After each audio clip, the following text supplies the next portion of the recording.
పవన్ కళ్యాణ్ అడ్డం పెట్టుకొని కాపులు ఓట్లు గంపగొత్తుగా వేయించుకోవాలని ప్రయత్నం చేస్తున్నాడు. 20% పైన ఉన్నటువంటి సామాజిక వర్గానికి ఆయన ఇచ్చిన సీట్లు అన్ని 24గా, ఆయన కులానికి ఇచ్చుకున్నటువంటి 30 సీట్లు ఆయన ఇచ్చేసుకున్నాడు ఆయన పార్టీలో. మరి 20% సామాజిక వర్గం ఉండి వాళ్ళ ఓట్లతో గెలవాలని చెప్పి ప్రయత్నిస్తున్నటువంటి చంద్రబాబు పవన్ కళ్యాణ్కి ఇచ్చే సీట్లన్నీ 24గా.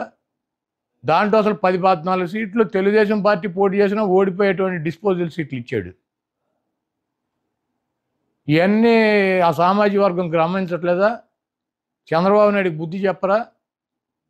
3% తన కులానికేమో 30 సీట్ల, 20% ఉన్నటువంటి ఆ సామాజిక వర్గం గంపగొత్తగా ఓట్లన్నీ ఎంచుకోవాలని ప్రయత్నిస్తున్నటువంటి ఒక రాజకీయ పార్టీకి 24 సీట్ల. ఇవ్వటానికి ఈయనకన్నా సిగ్గు ఉండాలి, తీసుకోవటానికి ఆయనకన్నా ఉండాలి.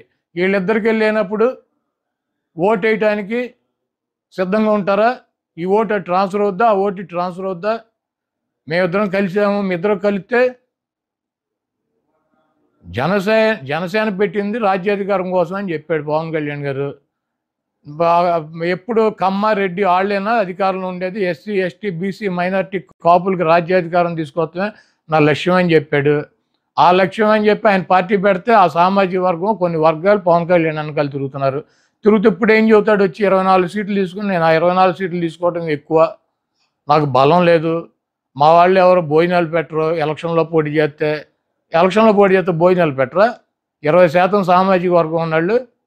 ఈ వీడియో కానీ మీకు నచ్చినట్లయితే లైక్, కామెంట్, షేర్ చేయండి. మరిన్ని అప్డేట్స్ కోసం సబ్స్క్రైబ్ చేయండి.